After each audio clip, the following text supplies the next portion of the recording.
welcome to another episode of the Aetherica podcast. I'm Sky Mathis, joined with the always wonderful Ike Baker, and we're going to be talking a little bit about Martinism and the Elu Cohen in this episode. How you doing today, Ike?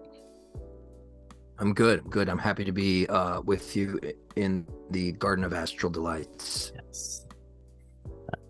All right. So Martinism, maybe perhaps something revolving around Christian Illuminism, perhaps. I don't know. You tell me. Maybe we can unpack Martinism a little bit and get into it. Yeah. Where do you begin? Which Martin do you begin? Yeah. I guess to me, Martinism, as we understand it today, as it appears in things like the Martinist Order of America, of which I've been a member for a number of years, or the OM, Eau de Martiniste. It's essentially an initiatic current of Christian mysticism. So Louis-Claude de Saint-Martin, he wrote as in France in the 1700s.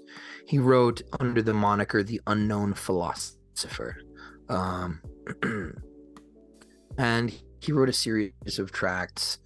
Well, there were more than tracts. They were kind of tomes, a lot of them, philosophical treatises proper, which are many of them are available in translation through Rose Circle Books. Actually, they've been doing great work. They've got a new publication. They have a new translation of Martina de Pasqually's treatise on the reintegration of beings, which I am very happily doing the audio book to. So that is a real pleasure.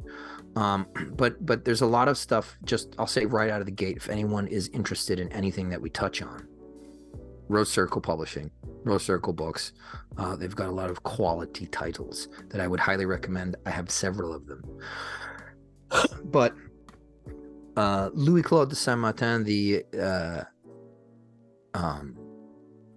18th century French philosopher, and I guess you could call him like an early theosophist, not having to do with like actual Blavatsky theosophy. I would say more along the lines of like proper theosophy of Jacob Boehme. Right, specifically Christian, within that Christian milieu, because he understood the heart of the message, because the message is the heart. And that's exactly what he called his system, the way of the heart. So a lot of what we receive from Martinism actually comes through people like, Gerard Anco, right? Papus, a lot of people call him. He actually was the one who started the Martinist Order. And there's a joke among Martinists that if Louis-Claude de Saint-Martin saw that an order had been made after him, he probably would have been mortified. He may have ordered it disbanded, or at least probably tried to have nothing to do with it, because he didn't initiate that way. And it's a very detailed, I would say. It's a very long story, and Martinism is intimately linked with Martinezism. It kind of grew out of that the way Christianity grew out of Judaism, in a similar kind of that's an analogy. Obviously they're not religions, but and they operate within a predominantly Christian milieu rather than Hebraic, as far as one can. So Louis-Claude de Saint-Martin, he essentially, his way was a way of mystic Christian contemplation that was very heart focused, and he distinguished between certain phases of initiation or pre-initiation, and the terms he used were sort of, I guess, the men of error. They dwell in the forest of error, kind of chasing their tails until they become men of desire. Well, I now desire to know more. And then eventually you become an initiate. But Papu in the early 20th century, he started the Martinist Order, really. Before then, it was a sort of loose affiliation of students that Louis-Claude de Saint-Martin had while he was writing, and corresponding with other members of his, I guess, home system, which was the Order of Knight Masons Elect Priests of the Universe, or Elu Cohen for short. And so we have Martinism now. It's come down a lot of different channels. There are a lot of French names that are difficult for me to pronounce. But ultimately, what you can expect from Martinism is a kind of, again, a 3-degree system, culminating in these various steps toward reintegration. That is the word that they use, and it all comes from the underlying philosophy comes from what we call Martinezism, and that is the teachings and the Christian theurgy of Martinez de Pasqually. Yeah. And so I wonder, is it true that traditionally entrance to the true Martinist order is by way of invitation? I don't know, to be honest with you. It makes sense that would be the case. So I can't speak as to tradition. I can say that I was invited. I had no idea what Martinism was. I've been invited into every esoteric organization I have ever joined. I have never once in my life gone looking for it, not even with Masonry. I avoided Masonry like the flu. Like because to me, it didn't have the male-female balance. Now I understand it for what it is. But I was definitely invited into what was the Martinist Order of Unknown Philosophers. Until recently, we had a schism, and we are now, as we are wont to do in Martinism, is a history of schisms. There are as many Martinist orders as there are stars in the night sky. So, but we once again have schismed. I think it can be a very healthy thing, and we're the Martinist Order of America, and I am very proud to be with that group of men, because they're some of the finest initiates and philosophers that just good men, good men. That's who you want to be around. For sure. And so, there are some... Desire. What was that? Men of desire. Ah, yes. So there are some texts, some foundational texts that I think are maybe associated largely with Martinism. One, perhaps, maybe you could correct me if I'm wrong, but like you had mentioned, Jakob Boehme. I always have trouble pronouncing that. Hopefully I did a good job. His text, Aurora. I don't know, is this associated? And maybe you could touch a little bit on that text and a little bit about what it encompasses. I think a lot of things philosophically influenced Louis-Claude de Saint-Martin. And it was a very interesting time. He was technically, somebody who didn't...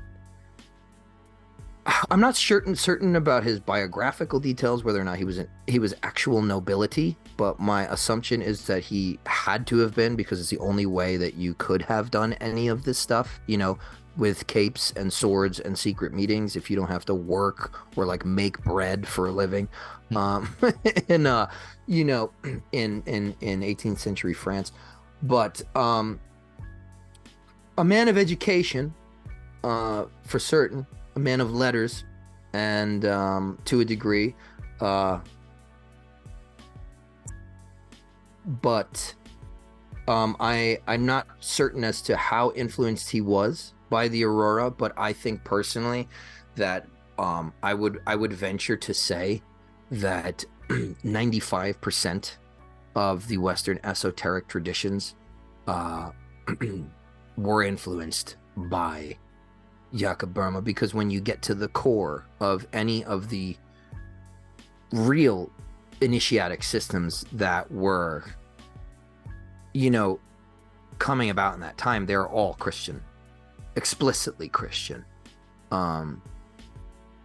So that doesn't mean that they can't be like the Inner Order of the Golden Dawn being a rosy Christian order, Christian imagery figuring heavily, even in the Outer Order. All your admission badges are crosses. And, all that stuff figuring into this very esoteric, mystical Christian conception really is the heart of esotericism, an attempt to understand the esoteric meanings, the symbolism of the Christ within. I mean, the aurora is what, right? The dawn. That's what that word means. The golden dawn.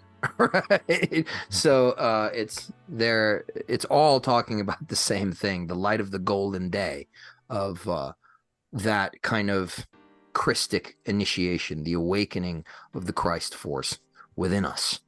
And so I'm not certain to what extent Martinez or Louis-Claude de Saint-Martin was influenced by Jakob Boehme's work, but I do know that they are extremely consonant. I do know that at heart they are it's Christian mysticism, right? I mean, the Golden Dawn, you go into a temple and you're walking around doing a lot of circumambulations and wearing funny headdresses and stuff, and you have all these tests and this curriculum to memorize, and then you get into the Inner Order and you're doing proper theurgy, and it's all these reports and things like that. It's excellent. In Martinism, you retire to your prayer closet. It's the way of the heart. It's not the way of the head. It's Christian mysticism for a more modern audience, and in the milieu of the esoteric initiatic format, those orders. Yeah, I drew from some of the symbolism from my Philosophical Minds podcast symbol. I drew from an image that I came across within the works associated with Jakob Boehme, with like the eagle or the phoenix kind of transcending and breaking through the Ouroboros. So he's always kind of interesting for me. I love that. And then what else do you have? Descending into materiality, conferring the Holy Spirit on Christ, a bird, right? The dove. Yeah, I was going to look at a couple other texts, and you kind of, I think, touched on it with the integration aspects, and there's the treatise on the reintegration of being, which is a work of Pasqually, I believe. Yeah. And maybe you could touch a little bit on that and elaborate a little bit more on this idea of the reintegration of being. Yeah. Well, the first thing that's very important to get out of the way is that we don't want to talk about it in terms of integration, because then we're getting into Jungian psychology, and that's not where we're going with any of this. There are some aspects of the deconstruction of the self, that the recognition of the persona as something of artifice, that goes into Martinist work, particularly in the early grades, and in the symbolism of the regalia, which again, right, it's pre-modern scientific psychology, but the buck doesn't stop there, right? It again, we're talking about it earlier, every physical action has a spiritual consequence and vice versa, so it can't stop at mere psychology. And so we don't want to use psychological terms, but reintegration, as expounded by Martinez de Pasqually, is the whole raison d'être of, since we're talking Frenchmen, of Martinism and of Louis-Claude de Saint-Martin's writings, his teachings, and his philosophy. And yes, that was expounded by Martina de Pasqually, who is, I mean, just as the years go on, he's just more and more like my favorite dude, my favorite character in the, it used to be Westcott.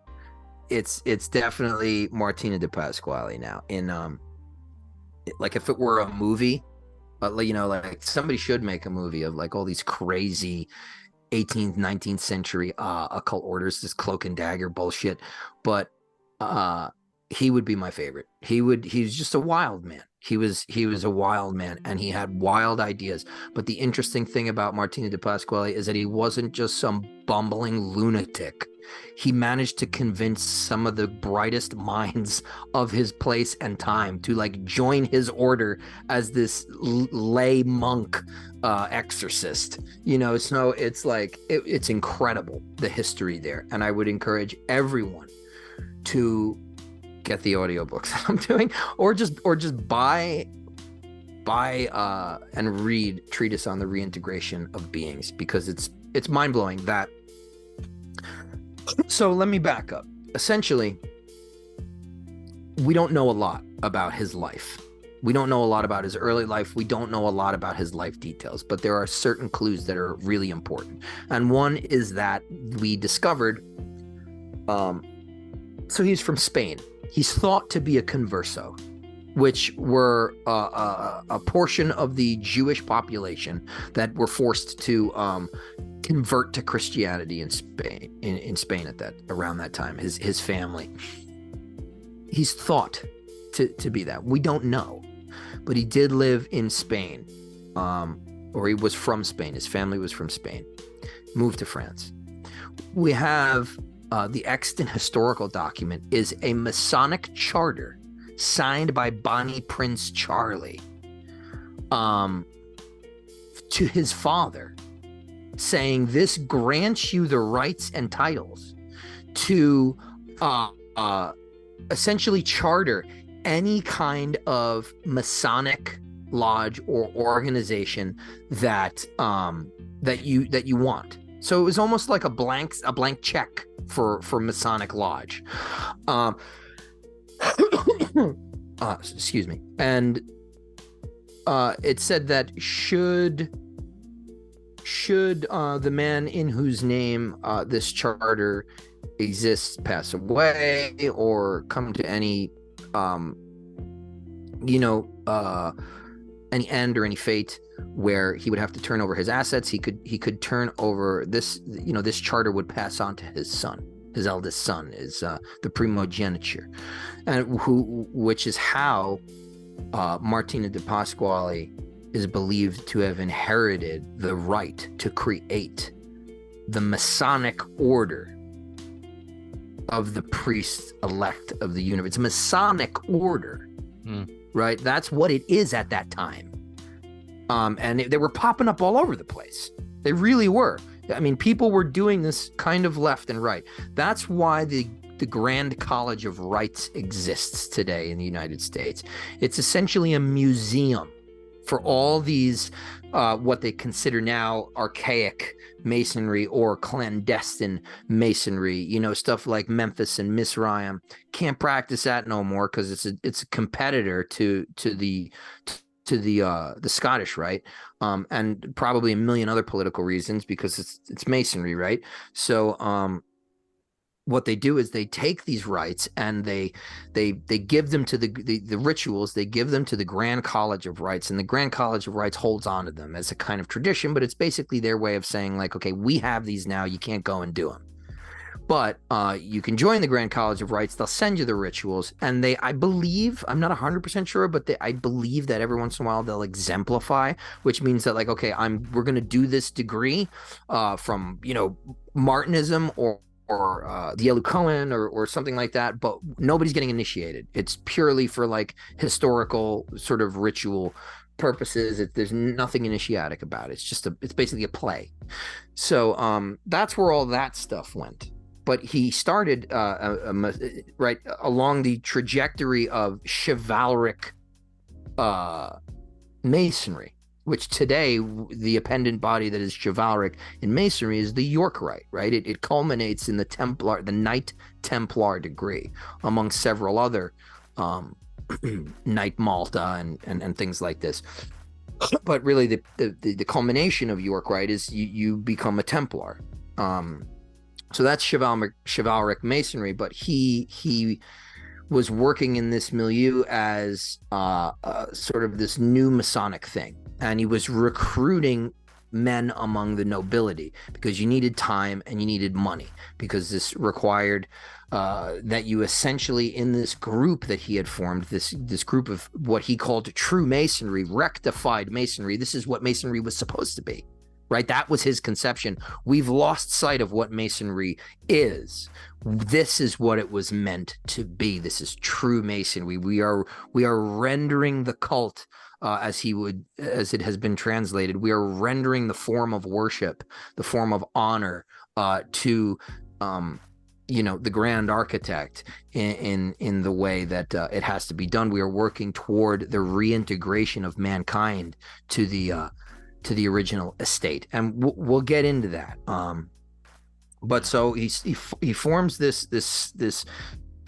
particular form of Masonry, and he starts recruiting. And so what is he recruiting for?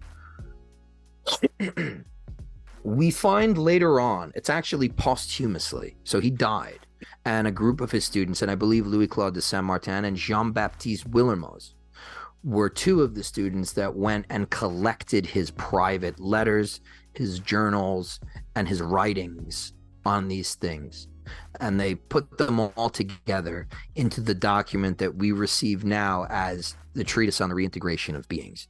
And it essentially elaborates his philosophy, which is incredible, because as you read it, you understand it to be a Gnostic philosophy in the 1700s, when none of the Nag Hammadi codices weren't discovered until the 1940s. There were other extant texts. I don't know if the Bruce Codex was around back then, or the Berlin Codex. I'm not 100% certain as to when those were discovered. But Stuart Cleland actually pointed out to me and I hadn't thought of it. Right, this is how little common sense I have sometimes. But the Cathar heresy, the Gnostic Cathar heresy, was in the Languedoc, in southern France. And so perhaps, it's total speculation, but perhaps there was an influence that could have come from there. But overall, it's incredible how to a T he was with some of these things in terms of, the forms of Gnosticism from late antiquity. We're talking like 700 years earlier. It's just crazy. So his philosophy that he expounds is basically this. He says there was the absolute creative God who emanated these hierarchies of beings. Now that's straight out of Neoplatonism, right? That's the Platonic kind of really Neoplatonist, Plotinus's emanative cosmology. Right, the one emanates. It's really Pythagorean when you look at the Pythagorean material, the tetractys and the modes of math, the math of creation. But so the absolute emanates these creative spiritual beings, right? In Platonism, we'd say that in the Ogdoad, the beyond the spheres of causality. In Gnosticism, we would call that the pleroma, right? So he creates this spiritual universe filled with these spiritual beings, and the first few spiritual beings prevaricate, is the translation that is often. What's that mean? They evade. They are deceptive. They're sneaky. They hide. They disobey. And from that, there is ultimately a rebellion culminating in what we understand. And it's similar because the Cathars did believe the chief prevaricator to be, or the antagonist of this entire spiritual fall to the Cathars was Lucifer. And it's the same in the treatise on the reintegration of beings. It's Lucifer who is the chief prevaricator, the fallen angel, the light bringer. He falls because of his rebellion, and his prevarication is deception, right? Which is to say that his entire modus operandi, his entire mode of being in the world is simply deception. It could be said that he is the spiritual principle of deception, right? Especially materiality is, if anything, is a kind of deception in a lot of these a hiding and occultation of spiritual realities. In a lot of these systems. So he says that this is what has happened. So God creates Adam as this kind of cosmic overseer, this like prison guard whose job is, so he's taken these prevaricating spirits, these rebellious, I guess, angels, and he has thrown them into the pit of materiality. And they have and that's essentially here. This is the densest place. This is as far as you can get from the divine is the material reality. And that's Plotinus. That's, Sethian Gnosticism. It's all forms of this stuff. It's that there's an underlying story here that keeps getting repeated. Slight details are changed, but the main points are repeated time and time and time again. And then you see it reemerging in the Cathars. You see it reemerging in Pasqually. It's everywhere. This is the occult history of the world. And it's present in the Golden Dawn, the modern iteration of the Golden Dawn, in the Tikkun HaOlam, right? That's Lurianic Kabbalah, the fallen creation, the Klipot. That's what Golden Dawn works towards rectifying at a certain point. It's all there. Not only that, but when the Matherses, Moyna and Sam Mathers, moved from London to Paris in the early 1900s, and then the whole schism between the Golden Dawn happened, and they opened their Alpha and Omega, and they were doing their rites of Isis. Sam Mathers joined Papus's Martinist order. Sam Mathers was a Martinist, and then I think he initiated Papus into the Golden Dawn, and he's quoted as at one point, either slightly before this or right around this time, William Butler Yeats, the Irish poet, who was a member of the Hermetic Order of the Golden Dawn, recorded in his journals that I want to quote this because it's kind of cool, but I'm going to butcher it. I'm not sure if he said Satan or Lucifer or the Demiurge, but essentially, to paraphrase, he told he briefly mentioned to Yeats that Satan is without a doubt the Lord of this world, which to me betrays this very Gnostic or I would say Martinezistic type of conception of the world, particularly around that time when he was joining forces or cross-pollinating with the Martinist order through Papus. Now, let's just keep in mind Martinism, Martinezism are different. They might as well, to experience them as orders on their own, they could be totally different things. They do totally different things. Martinism is a great preparation for the Elu Cohen, and it is one that I recommend everyone undergo at least. Okay, so to start out the gate with the Elu Cohen is fucking crazy, and typically things don't end well, and we'll get to why that is the case. But so you have this sort of. You have the prevaricating spirits that have been cast into the densest, furthest part away from the divine, the absolute. Adam is created as an overseer to assist in the reconciliation of these beings, right? Again, Tikkun HaOlam. The divine spark is in the Klipot. It's in the shattered vessels. We can't go until those are rescued too. So evil has to be... It can't be cast aside. Evil gets overcome by being made good. That's it.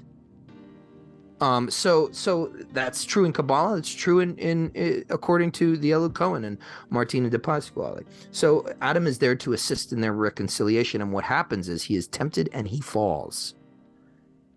He falls into materiality, he falls into fragmentation. And at least the way that I interpret it is that what was a unified consciousness becomes fragmented humanity, divided individualities. We become entrenched in the material illusions again, right? Saying it to death in Plato, in Plotinus, in Gnosticism, now in this. You become entrenched in the illusions of materiality, and you forget your soul, and you forget, right? You drink of the river Lethe, and you lose your memory of what is beyond. And now Adam, the prison guard, the overseer, is the slave. He is the slave to the prevaricating spirits. He does their bidding. His impulses are their gratifications.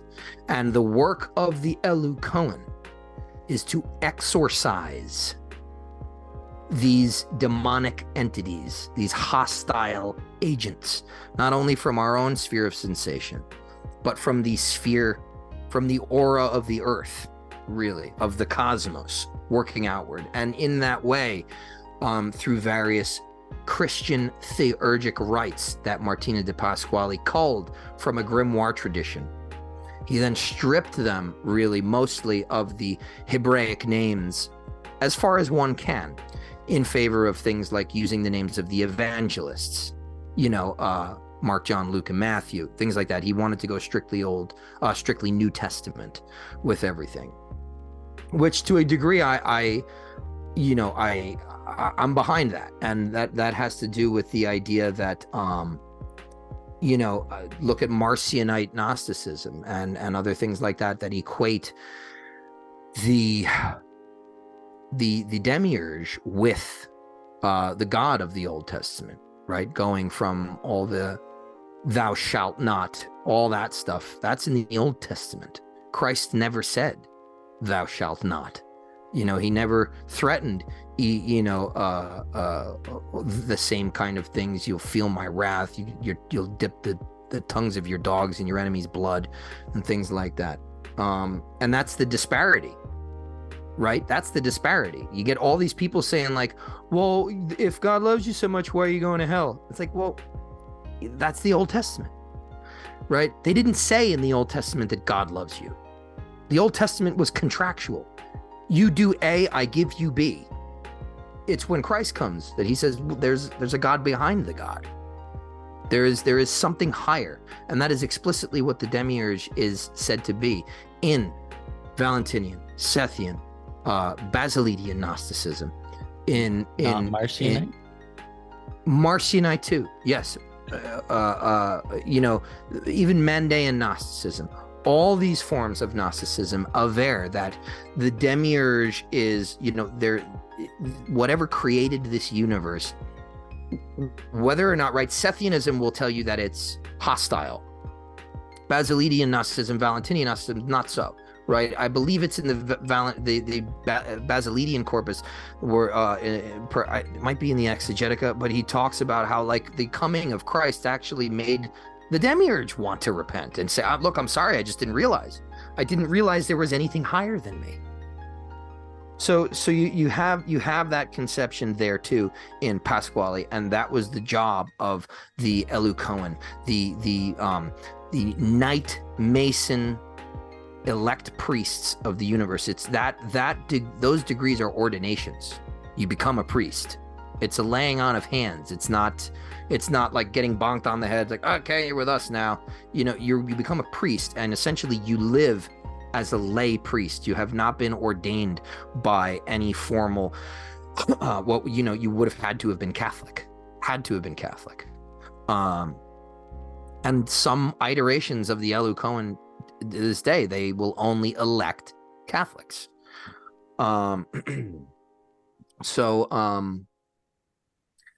He's pulling from nobility because they have the time and the money, because essentially there are daily prayers, there are morning prayers, there are night prayers, there are theurgic operations. You need to have an oratory that is secluded. You have to have certain weaponry, right? It's chivalric masonry. You're a knight. You need a sword. It's all that kind of stuff. And knights were not poor people. Knights were the nobility. That's, people get it twisted. The noblemen of that era were the fighting men, really. Yeah. Okay, and then how about Of Errors and Truth by Louis-Claude de Saint-Martin? What is the kind of general overview of this text? Well, I believe that's where he goes into the idea of the forest of errors and men of desire, and he starts expounding this philosophy that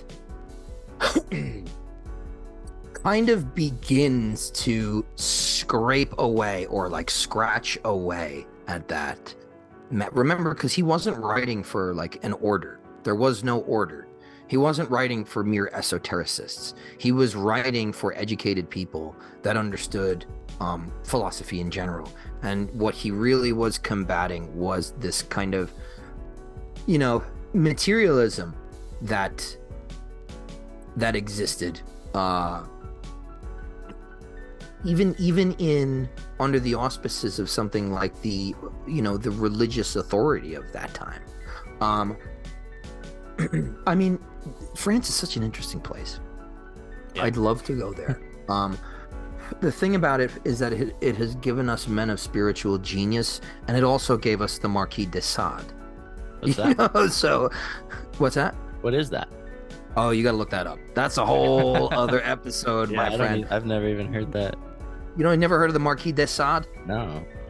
Okay, that's where we get the term sadistic from. Okay. So think about this was a man who had like orgies of underage people, and he would just like violent sex. It's insane.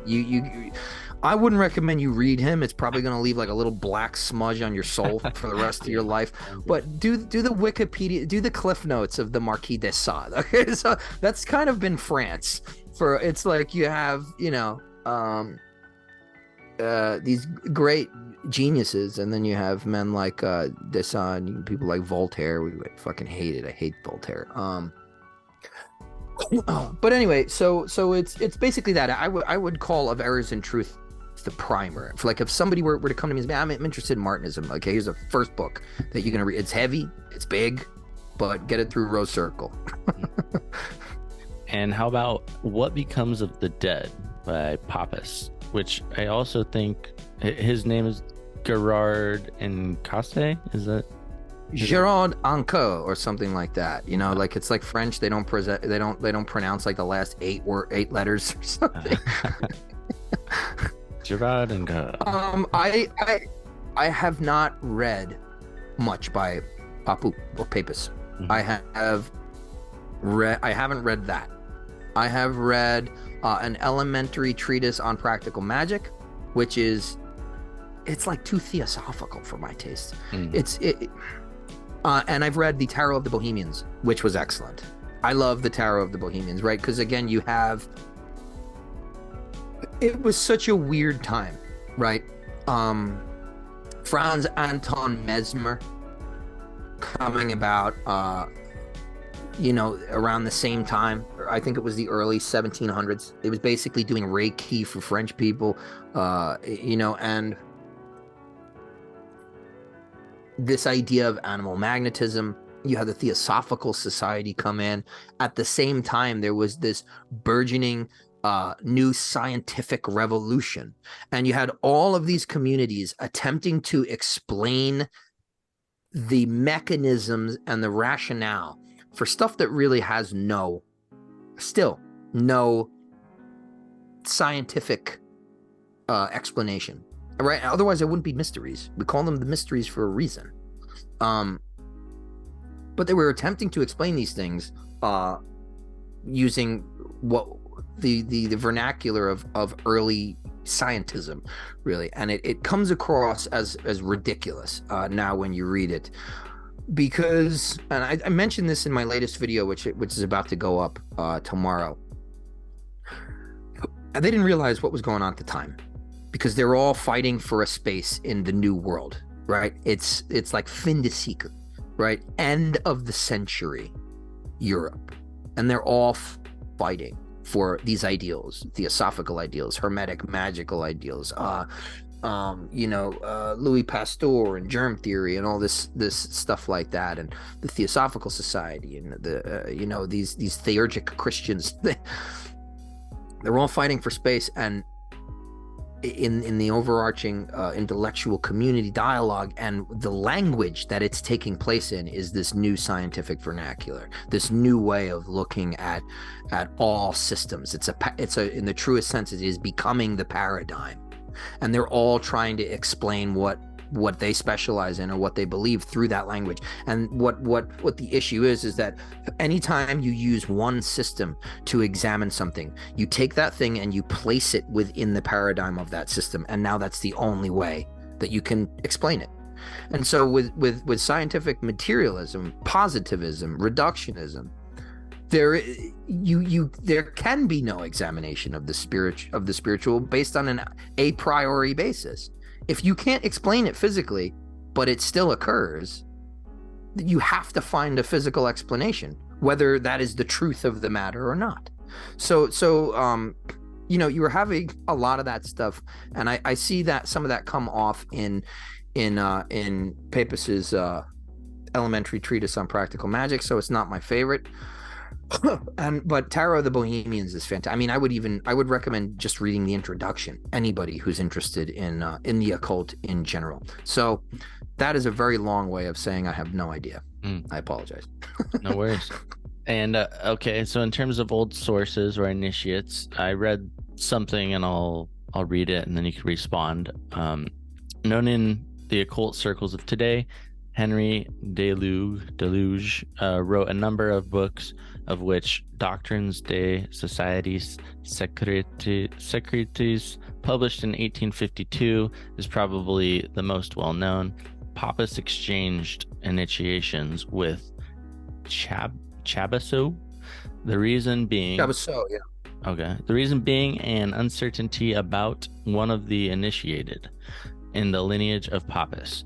It was unknown who initiated Henry Deluge. This statement was made by, how do you say that again? Chabasso himself. And that's how I say it. I say Chabasso. Chabasso himself in an interview by Gerard von Rinberg, published in his book on Martinez de Pasqually. So I was wondering, like, this... do you know anything about this Henry Deluge figure, or this, or Chabasso? I don't really, particularly about Henry Deluge. Henri, I'm assuming he's French, but I do know that for my own tastes,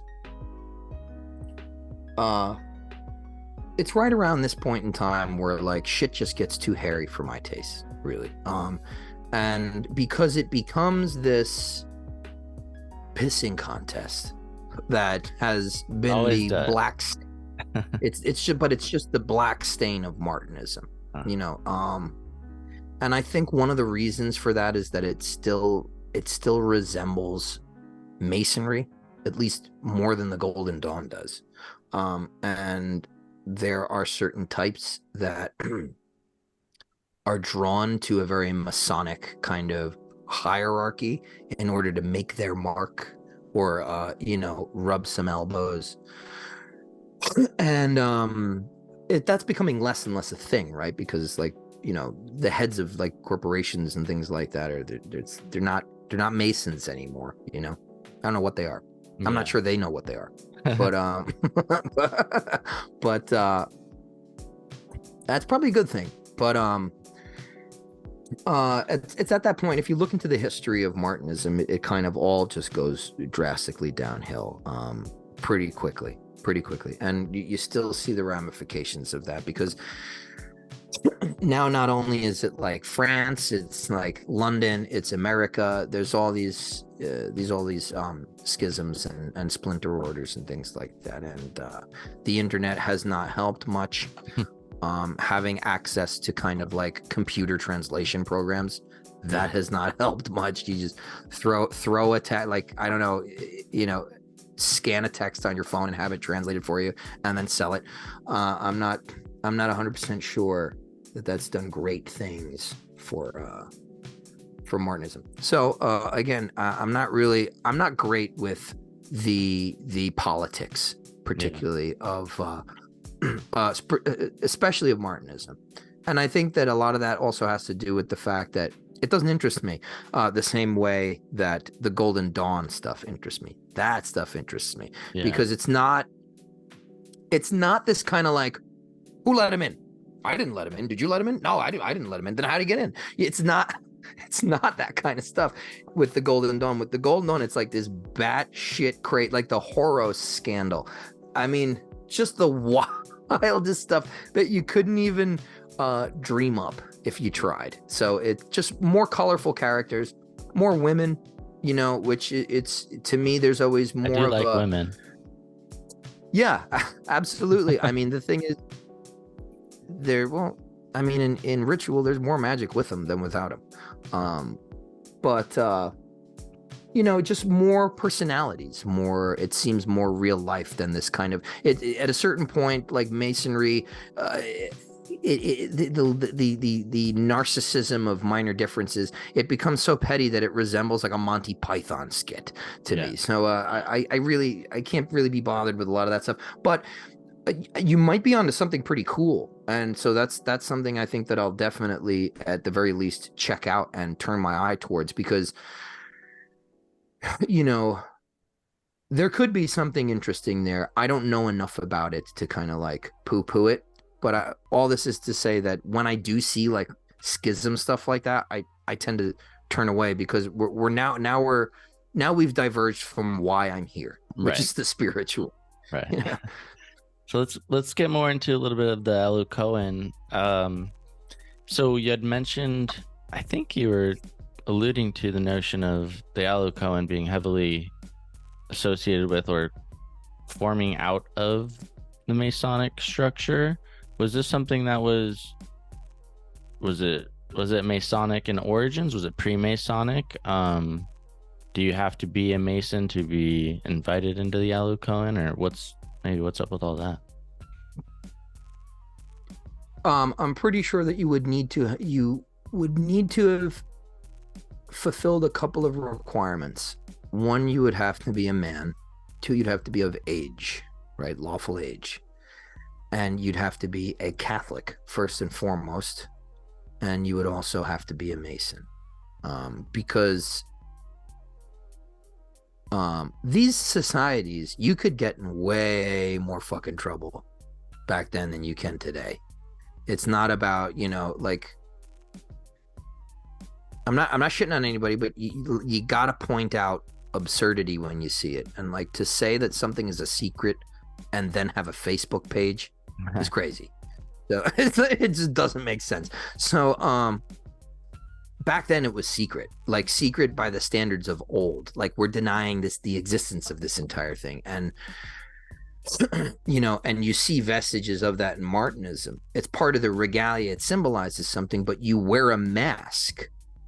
You, like, when you come in, you're not, and all the people sitting around you interrogating you are wearing masks still to this day, because they had to preserve, you know, their identity, because, well, numerous reasons, right? There were a lot of political things going on, French Revolution, and, you know, Bonnie Prince Charlie, the Pretender. You had so much going on in those couple hundred years of political overturn and turmoil, that if you were a group of men found to be meeting in a basement talking about, you know, truth and self-sovereignty and things like that, you could be arrested and, like, you know, thrown in the Bastille for the rest of your life, you know, just throw away the key. So there was a strict admonition to secrecy, and so you wouldn't really have understood anything in the Elu Cohen unless you understood Masonic ritual. And that's true of most, like, I went into my first Golden Dawn ritual and I'm like, boy, this is cool, I bet it means stuff. But once you become a Mason and you've been doing that for a while, like, I've only been a Mason for a little over a year, but I mean, I have participated in ritual almost every single, you know, like, I'm moving through the chairs, and I'm doing degree work regularly. So I'm getting familiar with it, and it's really that's the template. Masonry, Masonic ritual is the template for everything that comes after it. You will have you won't really be able to understand what's going on unless you have exposure to that stuff, particularly within Blue Lodge context. So yeah, I mean, it was kind of its own thing, but the spirit behind it was, we're going to rectify Masonry. This is what Masonry was supposed to be. And you see that poke through then in, Jean-Baptiste Willermoz's rectified Scottish Rite, right? He's saying, well, this is what the Scottish Rite was supposed to be. And so you have all these people running around thinking that they have the key to what Masonry is and how it can help, and nobody has any keys. I mean, if anyone did have a key to, I want to say, the substantive ground of the, cosmogonical layout, I'd say it would be Pasqually. I don't know how he got that key, but he managed to convince a number of people, and he did this with not with words, not with philosophy. He couldn't write in French. He wrote phonetically, so that, because it wasn't his first language. So you can imagine what a nightmare that has to be for people who are trying to translate, modern day scholars, people like Michael Osborne, Stuart Cleland, that are translating. Stuart Cleland translated his letters. Michael Osborne translated his letters and treatise on the reintegration. But it's got to be a little bit of a nightmare, trying to translate in phonetic French from the 1700s. For sure. So it's not like he was convincing people with his words. As far as I understand, he's been explained. Some people have kind of like, I think I've even done it, but we've kind of. There's been this idea that he's illiterate. He wasn't illiterate. He didn't. French was not his primary language, at least on paper. So what he was doing is and this is what the Elu Cohen is based on. It's based on proofs. You don't get to move to the next grade until there's a list, at least in the modern iterations, there's a list of symbols and sigils and things like that, names. And so your chapter master has this book, and you perform these theurgic rites by yourself. And then you are supposed to receive these symbols. You go back, you write it in your journal, you show it to the chapter master. And he tells you whether or not you can move on, because the symbol has to match what has already been received and is in that book. So it's based on proofs. And one of the things that we don't know exactly what Pasqually was doing, but we do have letters from Jean-Baptiste Willermoz to Louis-Claude de Saint-Martin while they were his students, saying, Willermoz basically complaining, how come I don't get the results, the physical results, like the tangibility in these magical operations that Pasqually, that our teacher, got. And Saint-Martin basically tells him, like, look, we can't lust after results. He was a very special man. He was very gifted. All we can do is keep doing the work. And eventually, I think it was like, I think Jean-Baptiste Willermoz was maybe in his 40s or 50s before he had that moment where, like, oh, I did something. We're not really sure 100% what it was, whether there was some kind of manifestation to visible appearance, or we don't know what it was. But apparently, this was one of the ways by which Martinez de Pasqually was convincing people, like, look, I'm the real deal. I'm not some illusionist, and I'm not just some guy running around here claiming to know the secrets of Masonry.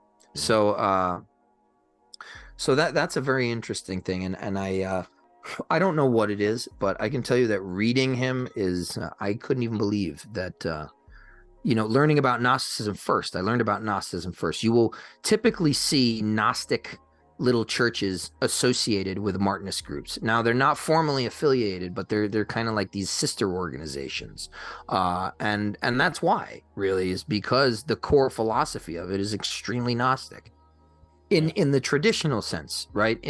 I'm talking about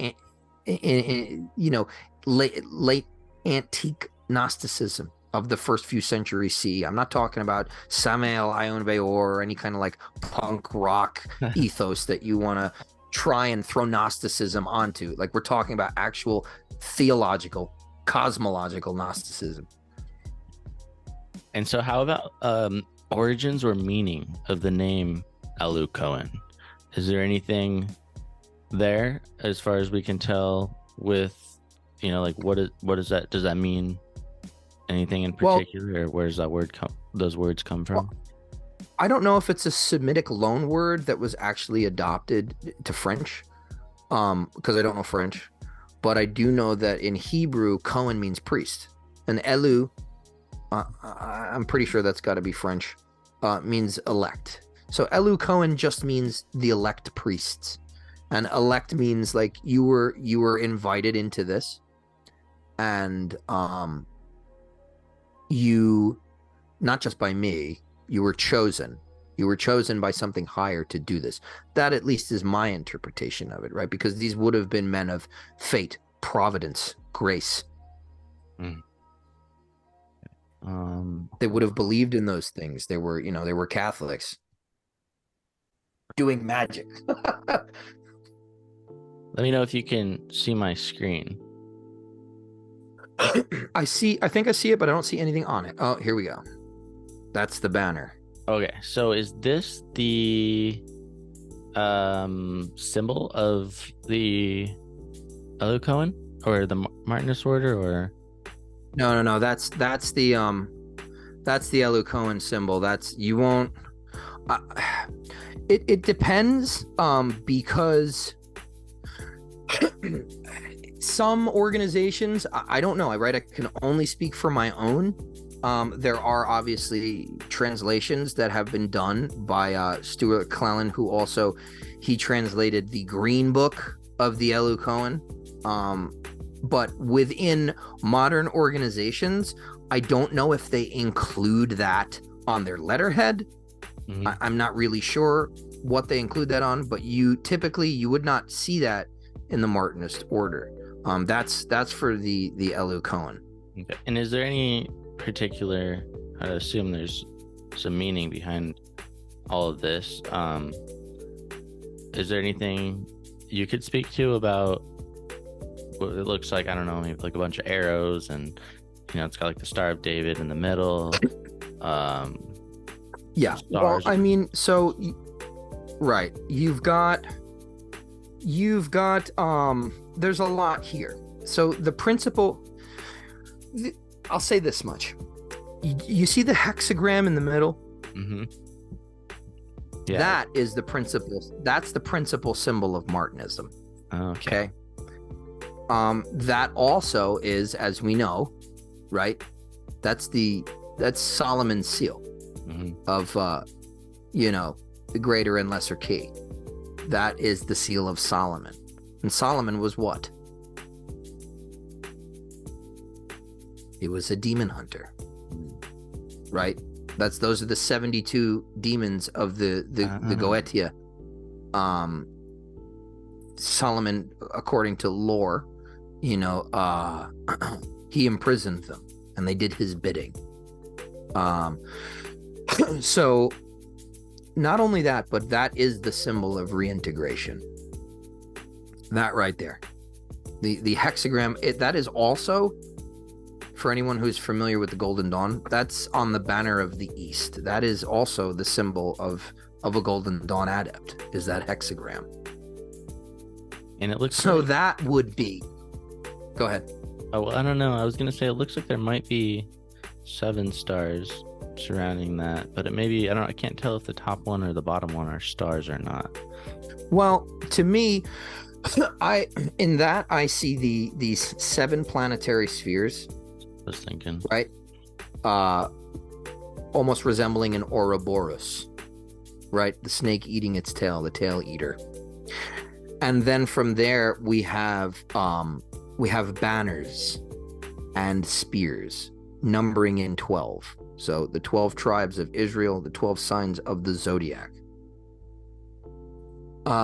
You've got ultimately the crown at the top, right? That's kind of, I don't want to start interpolating too much, but it's essentially, this is this right here is kind of similar to also the symbol of the rose, in the Golden Dawn. You've got planetary. It's also this resembling the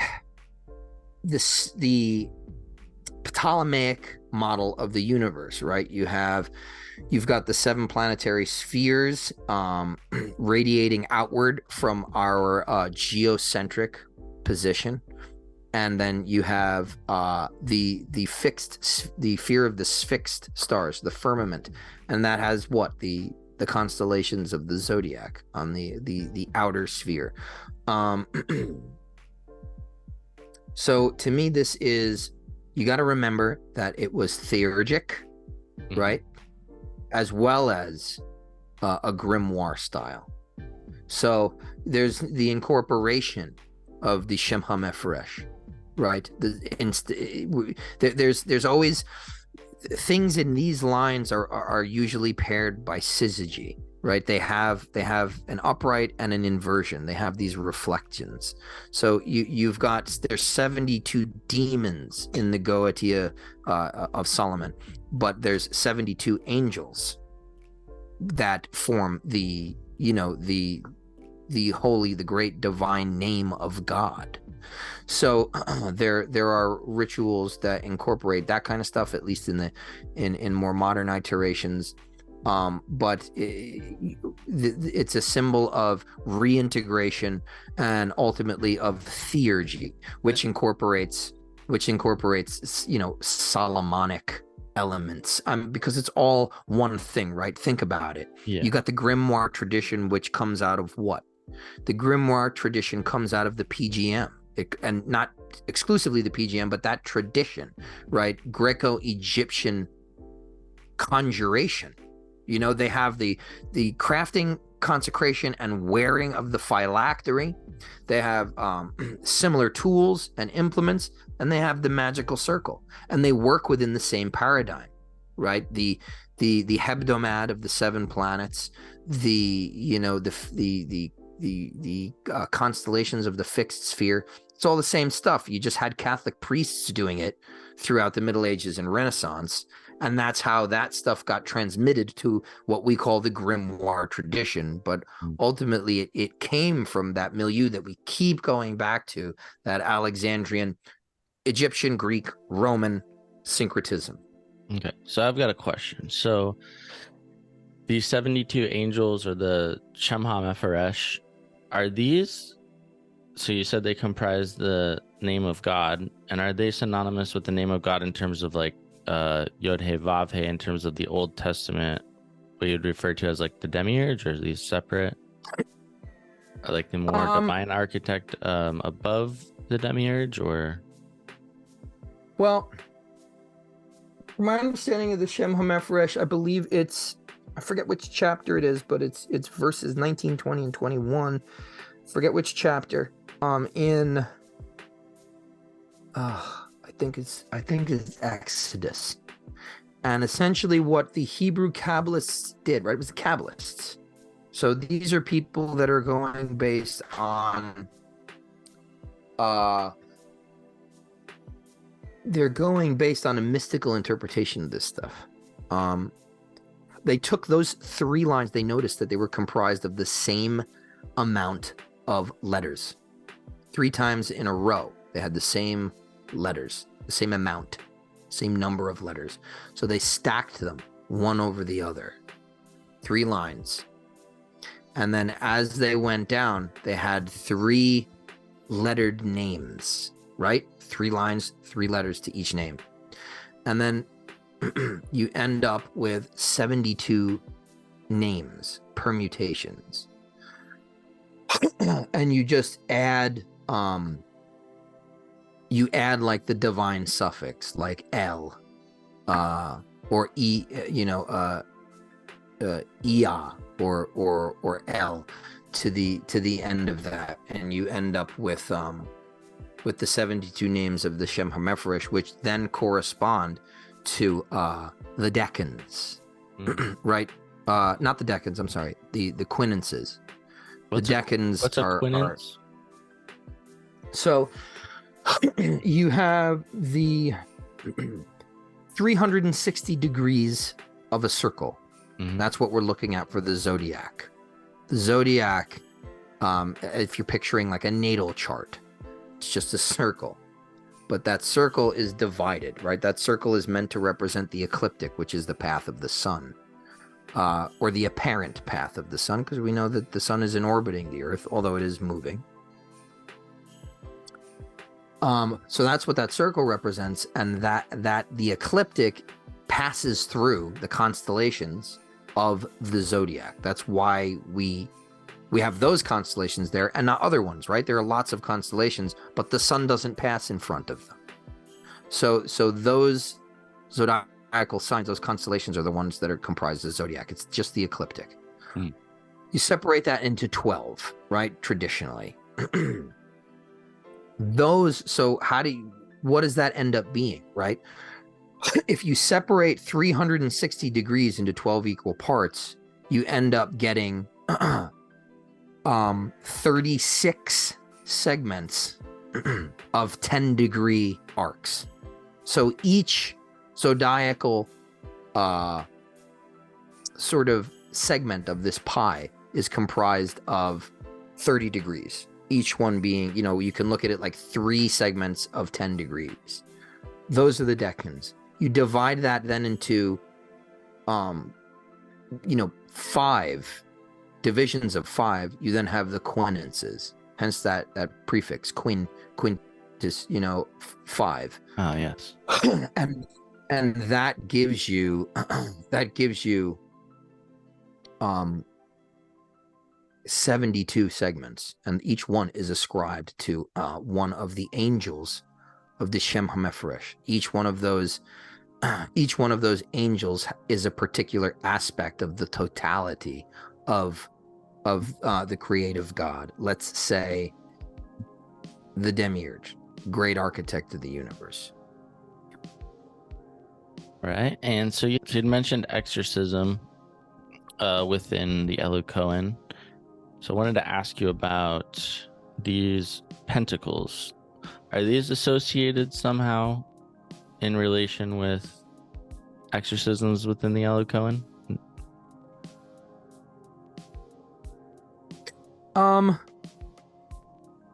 So as far as I am aware, I'm not sure, but I'll tell you this much. One of the things that you use is you have a pentacle, which is essentially a phylactery, right? It's a protective amulet. It has an apotropaic usage, which is one that is protective in terms of the spirit realms and of magic and luck, circumstance, things like this. But the hexagrams are typically your phylactery. There are certain geometrical figures within a magical circle. I'm not certain about those ones that you just showed. I have used other ones, but the thing is, you even have that, like in the Hermetic Order of the Golden Dawn, right? A phylactery is normally worn around the neck. It's something it's like an amulet. Mm-hmm. And so that rests on your breastplate. And that's true of when you become a superior inconnu, unknown superior. That's kind of the 3rd degree of Martinism. You get that Martinist pentacle. Now you're not supposed to take anything of a metallic nature into your circle of evocation. Mm. So you essentially have to create a new phylactery. Typically, I think it was made out of wood or wax, but you can make it out of any sturdy paper. And you would take that into the circle with you as a protective sort of amulet that you either wear or keep near you. And the same is true of the Golden Dawn, because you wear sashes in the Golden Dawn. And the place on the adept sash where the hexagram is, the solar hexagram, right? It's the hexagram represents really the sun. And because you've got each of the 6 angles, right, is attributed to 6 planets. But that vacant space, the blank space in the center, is where the sun occupies that position. So the 6 implies the 7. And you also have that right over your heart, where it would be hanging on the Golden Dawn's adept sash. And yeah, so I would, some of those pentacles in certain iterations of that. I haven't used those ones, but again, I'm coming from, there are, I don't want to say too much here, but yeah, you got to be careful with this stuff. It's not, what we're talking about here is not as like open as the Golden Dawn or even Freemasonry. So some of this stuff can't get talked about too much, but I've not, let's put it this way, I have not yet used those. And are you able to decipher any of the information and what these are depicting? Are these symbols, besides the Star of David kind of imagery, with the other stuff in here?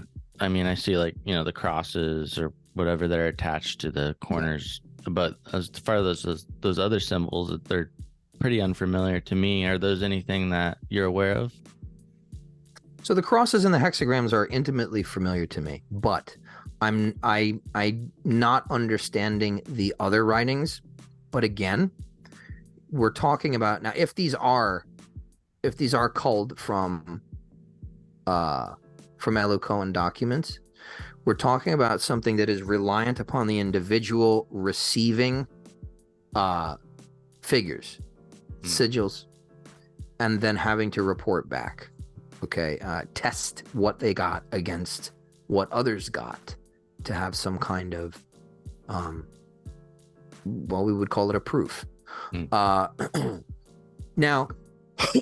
in a lot of everything that you're doing with phylactery and grimoire stuff, all that stuff, there's a sacramentary portion to it in the grimoire tradition, which is a making holy. You're making these items holy, right?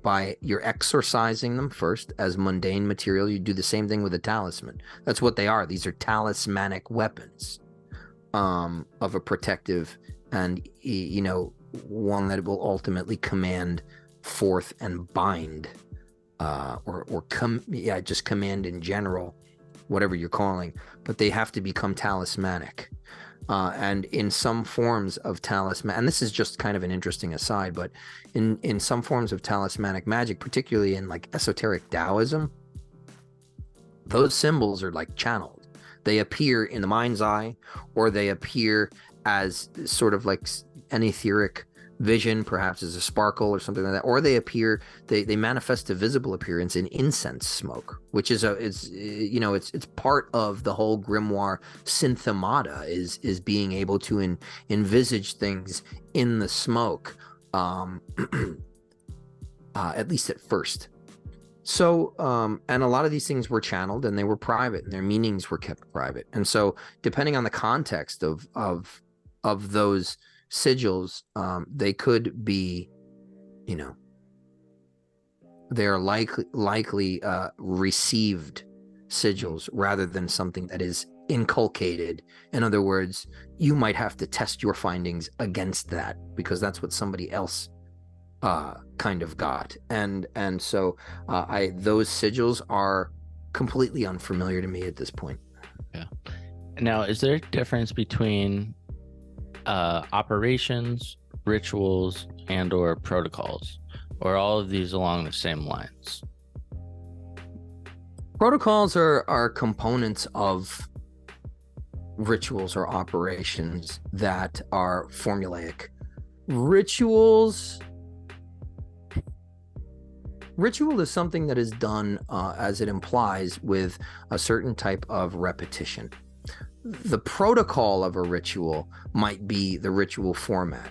The protocol of a ritual might be what you say and when you say it, or what you wear, or at what time. That's a big one, particularly in the Elu Cohen and in all magic of evocation, the kairos of the moment, the astrological protocols that have to be, and astronomical protocols that have to be adhered to. So those are, and even like a prerequisite protocol. And a lot of the Elu Cohen stuff, there's certain fasting, there's abstinence from sexual activity. You live like a lay monk if you're really doing it. If you're really working the system, it's extremely demanding for somebody who's like not in any way being remunerated for their time financially, because even priests are, right? So those are protocols. Rituals are typically these lengthy things that are meant to convey a sense of drama, and the drama is one that is inherently, it contains symbolic or mythic images. So I guess I like I said in another conversation, I don't want to over psychologize stuff, or earlier in this conversation, I don't want to over psychologize stuff, but I think a really good way to analogize it for modern people is to say that a ritual in some sense will typically embody an archetype, and enact that pattern forth in dramatic format, and typically maybe not in lower level or very or even very popularized forms of theurgic ritual, maybe not there in those instances, but typically there is some kind of random component or ecstatic component that the ritual builds to. It's at the apex of the climactic point. Okay.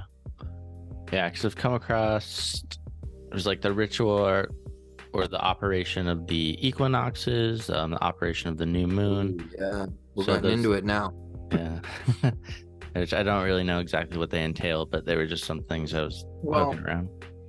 An operation, I would say, is different from a ritual. Ritual typically implies, they could be synonymous depending on who you're talking to. But I would say that the verbiage we're talking about is basically toggling between theurgic, grimoiric, and supplicatory, right? We're not talking about supplication anymore. Supplication is a huge motive. It's a huge motivating factor behind ritual, meaning giving thanks or worship, tribute, honor, right? When we say worship, honor, attempting to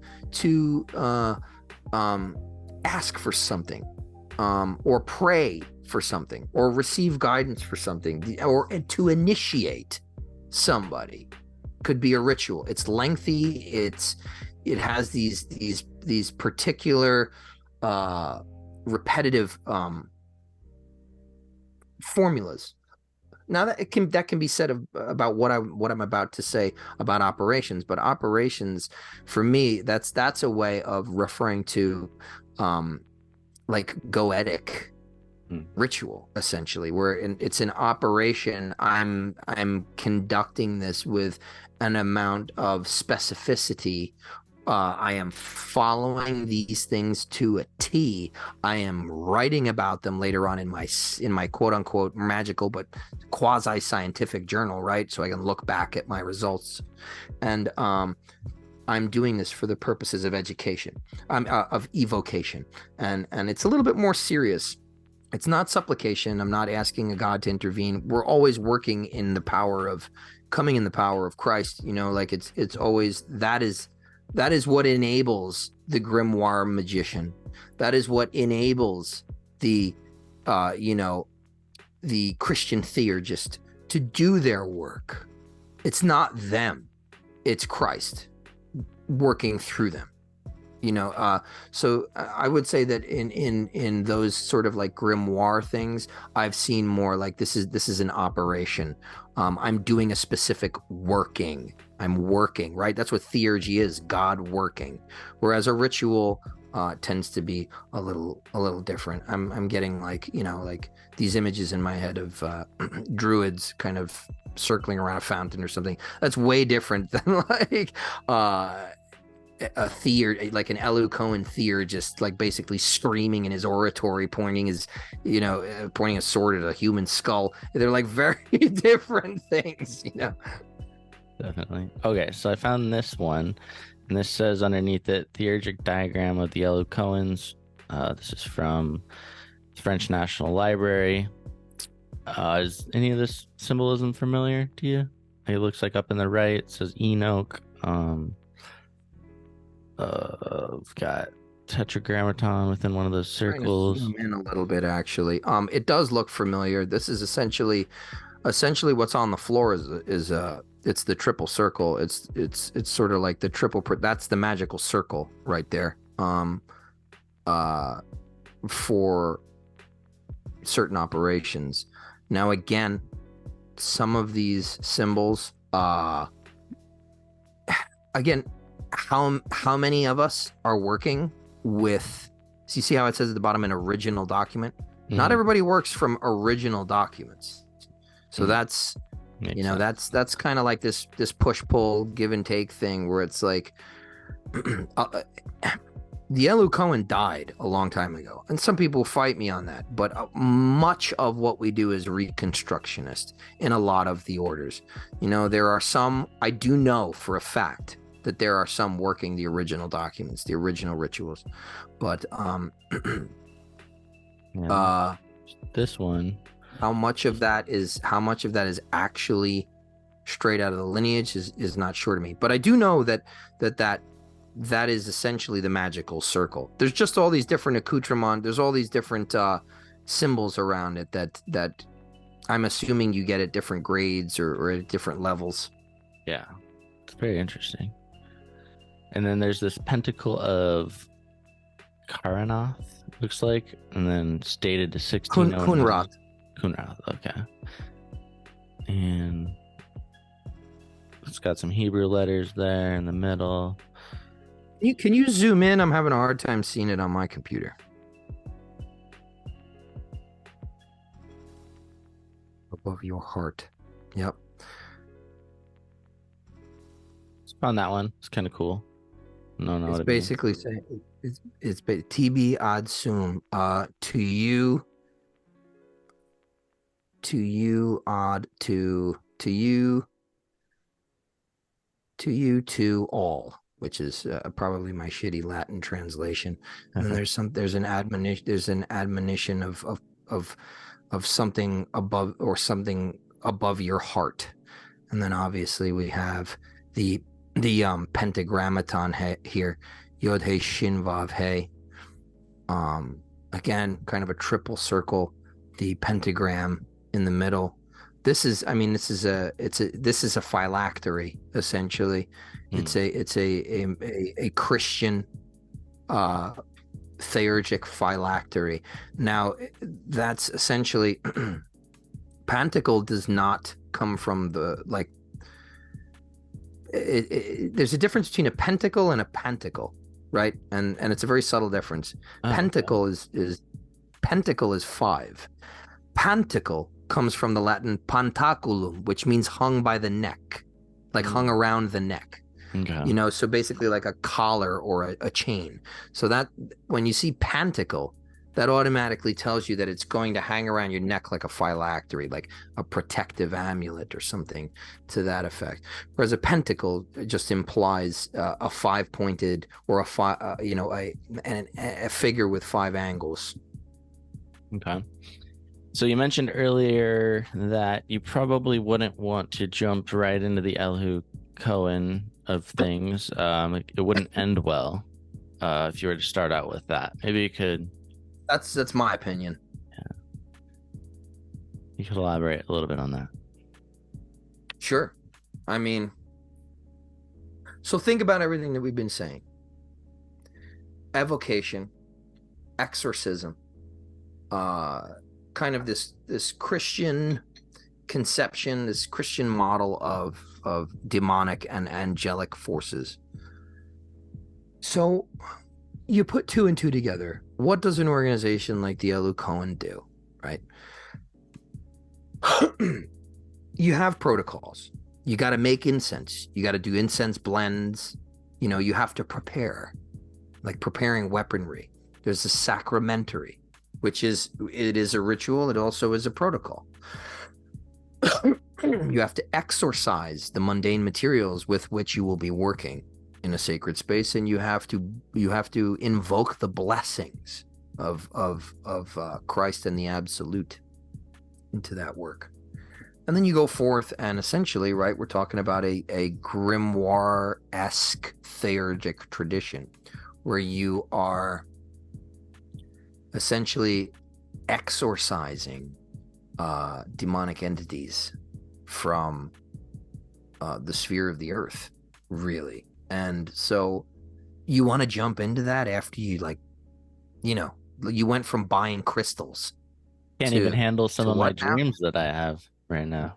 That's what I'm saying. I mean, like even the initiations themselves are divine to, or are designed to stir things up within you. You will be, well, I mean, take the doctrine, the Hermetic doctrine of the microcosm and the macrocosm, right? Whatever's in here is out there, and vice versa. If I'm calling to the fore dark, let's say cliphotic entities, if I am calling inverse entities into my triangle of art or my magical oratory, what do you think is going to happen in the microcosm? It's going to have there's going to be a resonance. It's going to call forth the dark shit in you. And if you're not prepared by several stages of purification, of initiation, but I don't mean Christian moralizing, you know, like, well, you know, I don't say bad words anymore. That's not what I'm talking about, purification. You know, there's a purification of the energetic body. There's a purification of the mental diet. There's a purification of the astral components of your being, you know, where things are more integrated. You have more control. You exercise more discretion, more discipline over the totality of your, you know, the several levels of your being. That is, you know, this kind of process of reintegration. If you, I mean, when, I'll put it this way, right? I don't think it's as cut and dry. I'm not sitting here as like, Bobby Boucher's mom from The Waterboy, like, you know, football for the devil. I don't mean it like that. I don't mean it like that, but just as a, maybe like a colloquialism, like something that's just sage wisdom, right? Like as something poetic. When the devil talks to you, he speaks in your voice. Okay. If you don't have the self-awareness to know when it's not you, what do you think's going to happen? You know, we are at such a severe disadvantage to anything on the other side of the veil. We can't see it. We don't know that the parts of it that we can, let's say you're a clairvoyant. I can see it. Well, how do you know that it's presenting its true form to you? You know what I'm saying? Like you can't be all too ready to think I'm special, pat myself on the fucking back. It's like, yeah, okay, I can see shit too. That doesn't mean that it's going to do what it says it's going to do. You know, that's why there are protocols. That's why there's you know, the several protocols within an operation, which is the calling forth, the binding, right? Stephen Skinner's big on that. Don't ask the spirit to do anything until you have bound it. You have to bind it. But that's a protocol. That's something I have to follow. So if you don't have all these different trainings by way of initiation, how are you going to do anything? It's going to overtake you. You will drown in the darkness, because you're not only having to deal with the darkened sphere of the material that is just happening as a consequence of the times in which we live. But now you're calling forth, you're essentially putting a bullseye on your chest for all the unseen things that are causing this shit to happen, or at least instigating it and exacerbating it, amplifying it. At the end of the day, the locus of control is within ourselves, but we have to be trained to become aware of that. And that involves being able to sense the multiple aspects of your constituent being. It's not just Sky sitting in the fucking chair. There are levels of being that are all working simultaneously, of which your petty ego, and I don't mean you, it's not an insult, but our petty egos are completely unaware from moment to moment. You know what I'm saying? So it's like, how are you going to jump into goetic theurgy, calling forth, you want the ex-conjuration of the serpent as a fucking neophyte? You just bought a pair of red socks. You have no idea that's how you start? Crazy. It's crazy. It's a fucking death sentence. I agree 100%. And I think it's kind of along these lines. It's funny because I hear people every now and then make these comments about certain orders and their secrecy and these protective layers of, they might be like, well, this information should be available for everybody, or everybody should have access to it, or blah blah blah.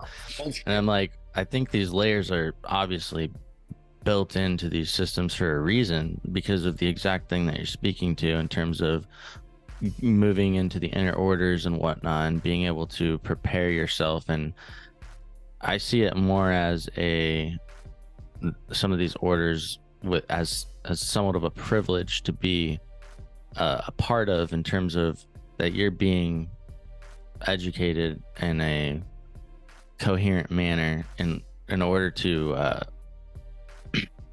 go about engaging some of these things in a sophisticated manner, versus just fucking hoping for the best and doing some sloppy and entering into these worlds in some kind of sloppy manner where you can get yourself into some bad situations. So I don't always, but I think that's an important thing to draw attention and touch on for people, that the reason that a lot of, I think, I don't know, I'm speculating and assuming that a big reason why a lot of these orders have these layers of secrecy, quote unquote, within them, is not because they're hoarding information that they don't want to get out there, but it's more so in regard to a protective mechanism.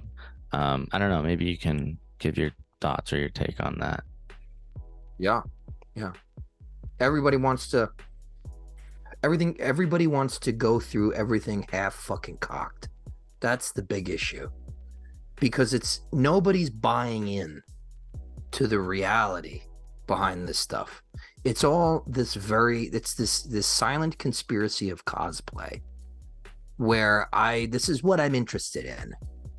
Okay, well, you could be interested in driving a fucking bulldozer, and you can go on the internet and you can learn all about that, but no asshole in their right mind is going to give you the keys and let you go and do that, right, with little to no training, out of self-education. Because somebody else who's studied for fucking 10 years and has had that job and gone through the certifications and has dealt with and has had to improvise through the problems and the challenges that have been foisted in front of them just by the operation, they might make it look easy, yes, but you have to earn shit in this life. Okay, that is a natural law. You have to earn things. So, that's why the Elu Cohen is graded the way it is. It's not like these other magical orders. I like to like the Golden Dawn's great. You get out of your ritual space, you feel like a spiritual scientist. The Elu Cohen is more like, you feel like you're at war and you're behind enemy lines alone sometimes. It's not the same, this happy-go-lucky let's see if I can make a Azazel manifest, and so I can afford a new car or gas this week. It's just not that. You're intentionally engaging with dark things, and they are way fucking better at this stuff than you are. So the thing is, people want to psychologize this stuff. While it's just the dark stuff in me. Oh yeah, it is. But it's also the dark stuff out there, because they're connected. And there is an objective existence to these things. And if you haven't experienced that, then I'm sorry. And you either need to work more diligently so that you can perceive these things and open your mind, therefore granting yourself that window of opportunity, perceptive opportunity to experience that stuff, or like shit, or get off the pot. Believe or don't, but you know, don't come into this shit trying to test it out and become a believer. You know, do something else. There are plenty of other routes to go. You know, you will eventually find, if you do this long enough, right? This is what we all say who have been doing this for many years very seriously. There is a dangerous component, especially to shit like Elu Cohen. You want to go dick around with Thelema, go ahead. But particularly with things like the Elu Cohen and goetic magic, there is a real risk. And that's why there are protocols. But if you look at the Abramelin, right? That's apparently the quintessential, you know, you talk about Solomon, right? Solomonic magic. I mean, he was king of Israel. He was the wisest man in all the land. Okay, are you the wisest man in all the land?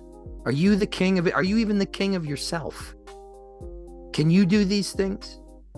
Go ahead. You know, like, but don't say that we didn't warn you. It's not this game playing, you know, thing where we all kind of have talked ourselves into this, you know, egregoric delusion. This shit is real. You will see it if you have eyes to see it. Otherwise, it will destroy you. And you just won't be able to tell what's going on. Your life will spiral out of control. Now, whether that takes 10 days or 10 years, who knows? Yeah, absolutely. Yeah, I'm like, for me, it's like, why would you even want to? Like, I would have no interest in trying to go fly an airplane with no training or proper preparation. You know, I'd want to go to a pilot who has been flying for years. You know, I want an adept at his or her craft that can have the experience behind them and success with whatever it is they're doing, whether it's just some mundane day-to-day craft or operating a machinery or a vehicle or whatever it is. And I think that people just totally miss that point. So I just think that's very important that we touched on that. Are there other things that you would like to touch on in regards to that Elu Cohen before we close this out? Yeah, I think the one connection is that I wanted to make is that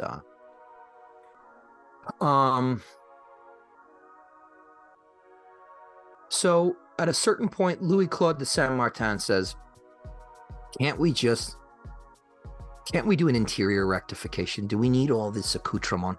Do we need to be dealing with dark spirits? Do we need the swords?